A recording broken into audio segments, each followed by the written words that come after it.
Halo Sobat Edukasi, untuk pertemuan kali ini kita akan bahas KD 334 yaitu metode penelitian sosial. Tujuan pembelajaran setelah kegiatan pembelajaran ini diharapkan peserta didik mampu menjelaskan rancangan penelitian sosial yang meliputi pengantar penelitian sosial, jenis-jenis penelitian sosial, metodologi, dan langkah-langkah penelitian sosial. Sekarang kita ke pengertian dari penelitian. Penelitian merupakan usaha untuk menemukan, mengembangkan, dan menguji kebenaran suatu pengetahuan yang dilakukan dengan menggunakan metode ilmiah.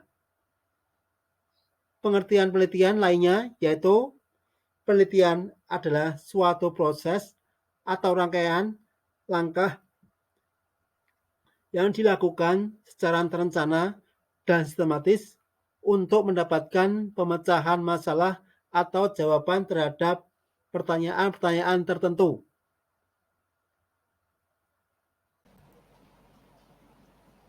Fungsi penelitian.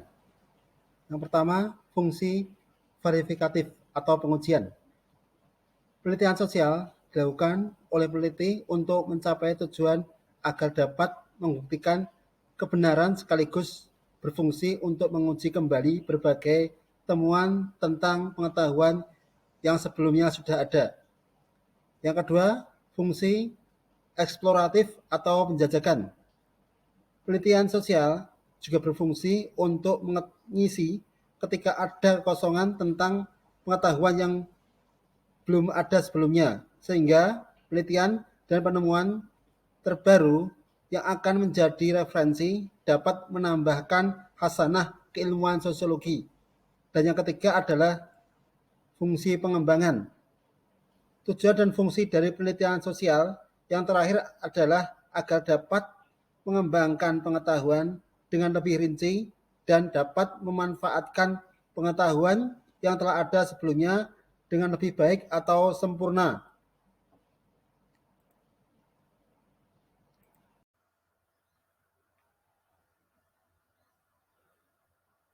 Sekarang manfaat penelitian. Ada 4 manfaat penelitian. Yang pertama bagi dunia pendidikan yaitu menambah referensi dan mengembangkan ilmu pengetahuan. Bagi masyarakat, manfaat penelitian adalah menambah sumber bacaan sehingga dapat menambah pengetahuan masyarakat. Yang ketiga, bagi peneliti, meningkatkan karir dan profesi peneliti, juga penelitiannya dianggap berhasil, dapat menambah jaringan kerja. Bagi pemerintah, membantu pemerintah dalam menentukan suatu kebijakan yang dianggap sesuai dengan kondisi masyarakat.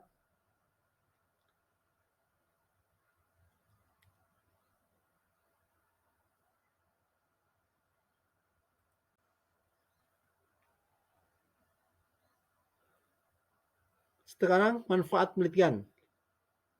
Ada 4 manfaat penelitian. Yang pertama bagi dunia pendidikan yaitu menambah referensi dan mengembangkan ilmu pengetahuan. Bagi masyarakat, manfaat penelitian adalah menambah sumber bacaan sehingga dapat menambah pengetahuan masyarakat. Yang ketiga, bagi peneliti, meningkatkan karir dan profesi peneliti, juga penelitiannya dianggap berhasil, dapat menambah jaringan kerja. Bagi pemerintah, membantu pemerintah dalam menentukan suatu kebijakan yang dianggap sesuai dengan kondisi masyarakat.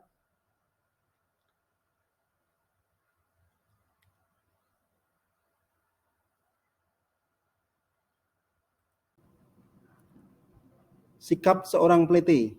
Yang pertama adalah objektif. Artinya, seorang peneliti harus dapat memisahkan antara pendapat pribadi dan fakta yang ada, tidak boleh subjektif. Yang kedua adalah kompeten. Artinya, Seorang peneliti yang baik memiliki kemampuan untuk menyelenggarakan penelitian dengan menggunakan metode dan teknik penelitian tertentu. Yang ketiga adalah faktual. Artinya, peneliti harus bekerja berdasarkan fakta yang diperoleh, bukan berdasarkan observasi, harapan, dan anggota yang bersifat abstrak. Cara berpikir seorang peneliti. Yang pertama adalah skeptis. Artinya, tidak mudah percaya pada pernyataan yang tak ada bukti, fakta, dan data yang jelas. Yang kedua adalah analitis. Artinya, menganalisis setiap pernyataan atau persoalan yang dihadapi. Ketiga adalah kritis. Artinya, berpikir secara objektif berdasarkan fakta dan data yang dicerna dengan akal sehat. Yang keempat adalah jujur. Artinya, tidak memasukkan keinginannya sendiri ke dalam data. Kelima adalah terbuka. Artinya, bersedia memberikan bukti penelitian dan siap menerima pendapat pihak lain tentang hasil penelitiannya. Jenis-jenis penelitian. Jenis penelitian ditinjau dari bentuk dan metode pelaksanaannya. Yang pertama adalah penelitian studi kasus. Penelitian studi kasus adalah suatu bentuk penelitian yang intensif, terintegrasi, dan mendalam. Subjek yang diteliti terdiri dari satu unit yang dipandang sebagai kasus. Tujuan penelitian ini adalah mengembangkan pengetahuan yang mendalam tentang objek yang diteliti. Yang kedua, penelitian survei adalah suatu metode penelitian yang bertujuan mengumpulkan sejumlah besar data berupa variabel atau individu dalam waktu yang bersamaan. Pengumpulan data dapat dilakukan melalui individu atau sampel tertentu dengan tujuan agar dapat menggeneralisasikan yang diteliti.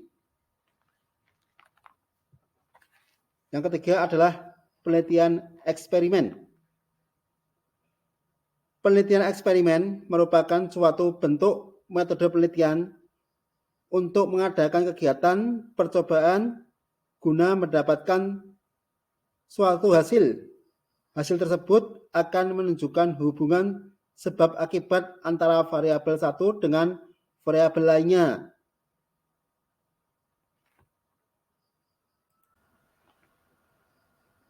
Penelitian ditinjau dari cara dan taraf pembahasannya. Yang pertama ada penelitian deskriptif.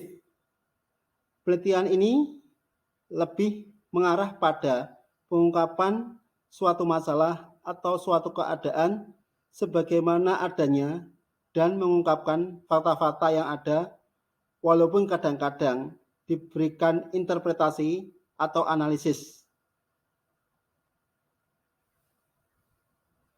Yang kedua adalah penelitian inferensial.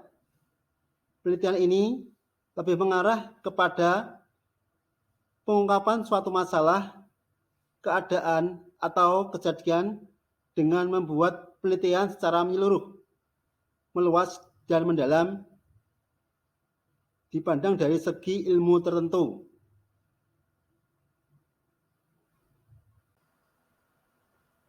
Penelitian ditinjau dari tujuan. Yang pertama ada penelitian deskriptif. Penelitian deskriptif pengertiannya sudah saya jelaskan di atas. Sekarang yang kedua, penelitian eksploratif. Penelitian eksploratif adalah jenis penelitian yang berfokus dalam menjelaskan fenomena sosial yang belum pernah diteliti sebelumnya. Pernyataan penelitian deskriptif identik dengan kata tanya apa. Yang ketiga, penelitian prediksi. Penelitian prediksi adalah jenis penelitian yang berfokus dalam menjelaskan fenomena sosial yang akan terjadi di masa mendatang. Penelitian prediksi identik dengan kata tanya apa dan bagaimana. Yang keempat, ada penelitian eksplanasi. Penelitian eksplanasi adalah jenis penelitian yang berfokus dalam menjawab hipotesis penelitian dan mencari keterkaitan antara dua variabel atau konsep yang diteliti. Penelitian eksplanasi identik dengan kata tanya mengapa.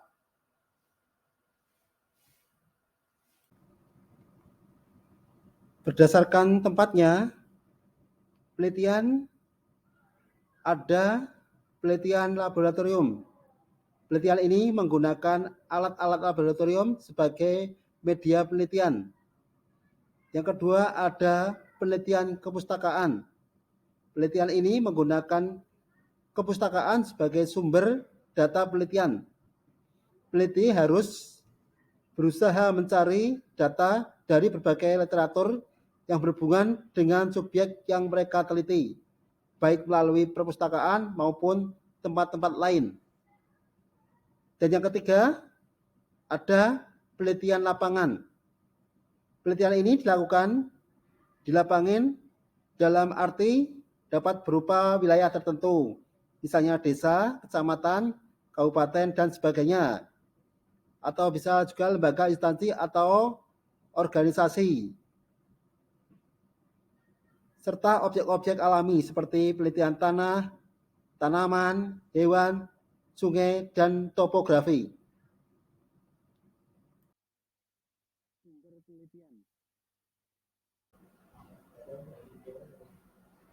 Sumber penelitian adalah rujukan yang berupa data dan informasi, sedangkan data adalah keterangan yang benar dan nyata serta dapat dijadikan dasar kajian.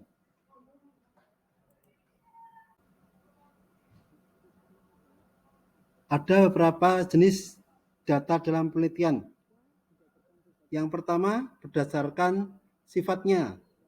Ada data kualitatif. Data kualitatif adalah data yang dinyatakan dalam bentuk kalimat atau uraian. Data ini berfungsi untuk menjelaskan secara deskripsi atau permasalahan. Contoh, sebanyak 55% siswa SMA di Surabaya melanjutkan ke perguruan tinggi. Yang kedua, data kuantitatif adalah data yang dinyatakan dalam bentuk angka. Data ini dapat berupa angka-angka seperti 1, 2, 3, dan 4. Data kualitatif bisa juga berasal dari data kualitatif yang ditransformasikan menjadi angka lewat kode-kode sesuai dengan jenjangnya.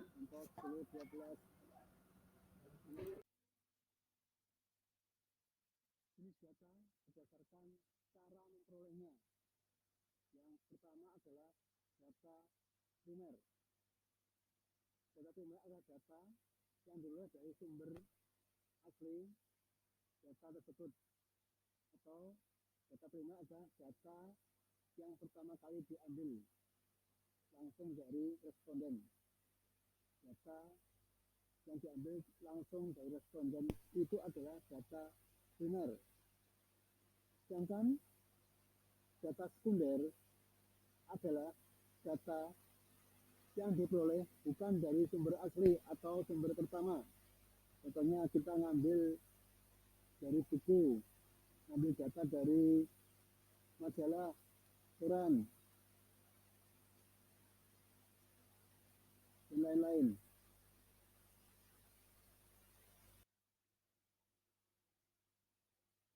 Jenis data berdasarkan sumbernya. Yang pertama adalah data internal. Data internal adalah data yang menggambarkan keadaan atau kondisi dan suatu organisasi. Misal kita mau meneliti tentang sekolahan, maka data kita ambil dari sekolah. Yang kedua adalah data eksternal. Data eksternal adalah data yang menggambarkan atau menerangkan sesuatu di luar organisasi. Misal, kita mau meneliti tentang sekolah, tetapi kita mengambil data dari luar sekolah. Itu adalah data eksternal. Metode penelitian dalam sosiologi. Dalam sosiologi dikenal 3 metode penelitian. Yang pertama adalah penelitian kuantitatif. Metode penelitian kuantitatif adalah metode penelitian yang menguji teori tertentu dan mencari data penelitian dengan cara meneliti hubungan antar variabel. Berbagai variabel tersebut diukur secara matematis dan statistik, sehingga data yang berbentuk angka-angka dianalisis berdasarkan prosedur statistika. Yang kedua adalah metode penelitian kualitatif. Metode penelitian kualitatif mengeksplorasi dan memahami makna, simbol, motivasi, pengalaman individu yang menjadi subjek penelitian. Metode penelitian ini mengutamakan kualitas data. Sedangkan yang ketiga adalah metode penelitian campuran, yaitu gabungan antara metode penelitian kuantitatif dan metode penelitian kualitatif.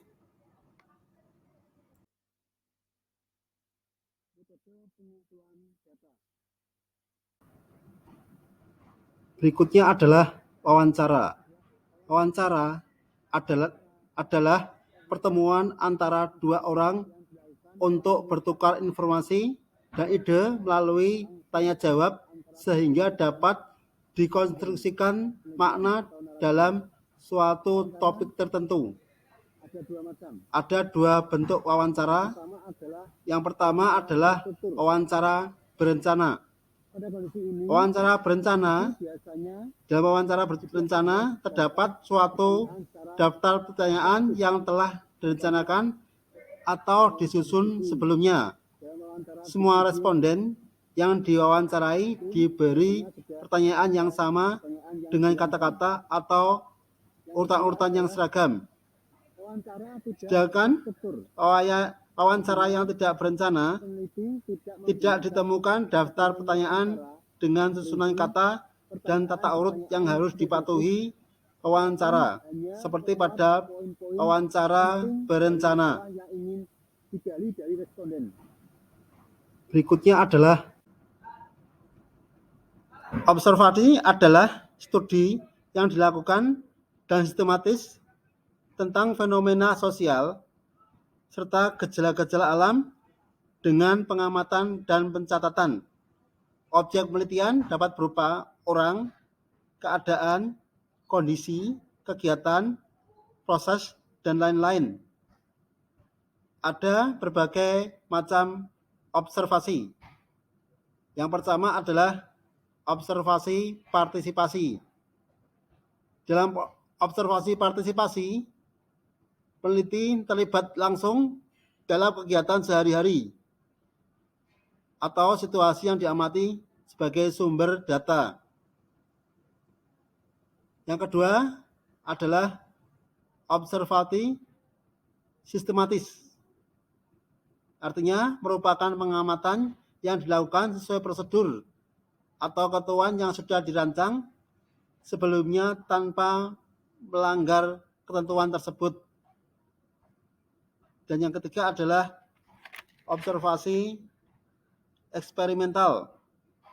Dilakukan dengan melakukan tindakan untuk mengendalikan situasi yang kemudian melakukan suatu eksperimen terhadap fenomena sosial. Metode pengumpulan data selanjutnya adalah angket. atau kita sebut dengan kuesioner. Angket atau kuesioner disebut juga sebagai wawancara tertulis karena peneliti tidak perlu bertatap muka dengan responden. Macam-macam angket. Yang pertama ada angket terbuka. Angket terbuka memberi kesempatan responden untuk menjawab seluas-luasnya tanpa batasan dari pertanyaan yang dilakukan peneliti. Berikutnya adalah angket tertutup. Dalam angket tertutup, seorang peneliti dengan sengaja menyediakan alternatif jawaban yang harus dipilih oleh responden. Ada juga angket yang dijawab sendiri. Angket yang dijawab sendiri dapat dijawab tanpa kehadiran peneliti di depan responden. Angket ini biasanya dikirim lewat pos yang dapat berupa angket terbuka atau angket tertutup. Studi dokumentasi merupakan teknik pengumpulan data yang tidak langsung ditujukan kepada subjek penelitian, tetapi kepada dokumen-dokumen tertentu. Terdapat dua macam dokumen, yaitu dokumen primer dan dokumen sekunder. Dokumen primer merupakan dokumen yang ditulis oleh orang yang secara langsung mengalami suatu peristiwa. Adapun dokumen sekunder adalah dokumen yang ditulis oleh orang lain yang mendapat cerita dari pelaku peristiwa.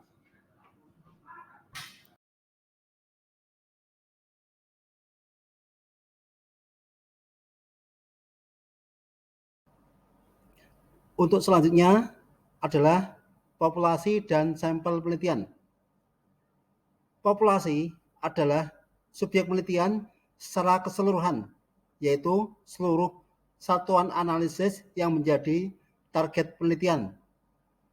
Dan sampel penelitian adalah wakil dari keseluruhan populasi yang diteliti. Dalam pengambilan sampel penelitian dikenal dua macam teknik pengambilan sampel. Yang pertama adalah probabilitas sampling atau sampling probability. Teknik probabilitas sampling yaitu memberikan peluang yang sama pada setiap anggota untuk diambil sampel.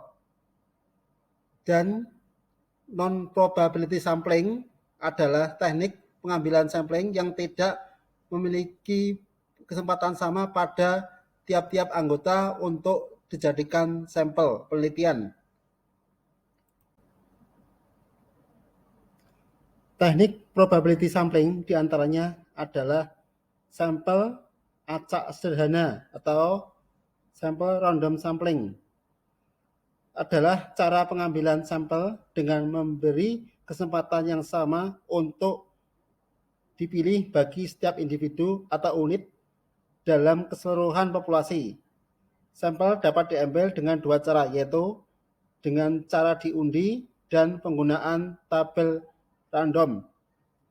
Yang kedua adalah area sampling. Sampling yang digunakan dengan mengambil wilayah-wilayah dari setiap wilayah yang terdapat dalam populasi. Contoh, pemerintah Kota Surabaya melakukan penelitian tentang tingkat pendidikan masyarakat. Pengambilan sampel dilakukan dengan mempertimbangkan penduduk yang tersebar dalam beberapa kecamatan. Yang ketiga, ada sampel acak berstrata atau proportional stratified random sampling. Digunakan apabila populasi mempunyai anggota yang tidak homogen dan strata secara proporsional. Contoh, peneliti melakukan penelitian dengan sampel dari kelas 10 20 siswa, kelas 11 20 siswa, dan kelas 12 banyak 40 siswa. Karena kelas 12 dua kali lebih besar, maka digunakan sampel acak berstrata. Yang keempat adalah cluster sampling atau sampel himpunan.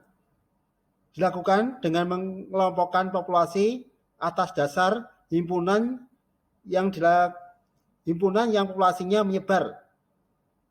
Random ini dilakukan pada tiap kali himpunannya, bukan seluruh populasinya. Teknik sampling non-probabilitas meliputi yang pertama, snowball sampling merupakan teknik penentuan sampling yang mula-mula jumlahnya kecil. Kemudian sampel ini disuruh memilih teman-temannya untuk dijadikan sampel dan seterusnya. Yang kedua, ada incidental sampling, merupakan teknik penentuan sampel berdasarkan kebetulan. Ketika peneliti bertemu secara kebetulan dengan siapa saja, maka orang tersebut dianggap sebagai sampel. Yang ketiga, ada purposive sampling, merupakan teknik penentuan sampel untuk tujuan tertentu saja. Dan yang keempat, sampling kuota, merupakan teknik penentuan sampel dari populasi yang mempunyai ciri-ciri tertentu sampai jumlah yang diperlukan. Contoh, populasi sebanyak 100 orang dan jumlah peneliti sebanyak 5 orang.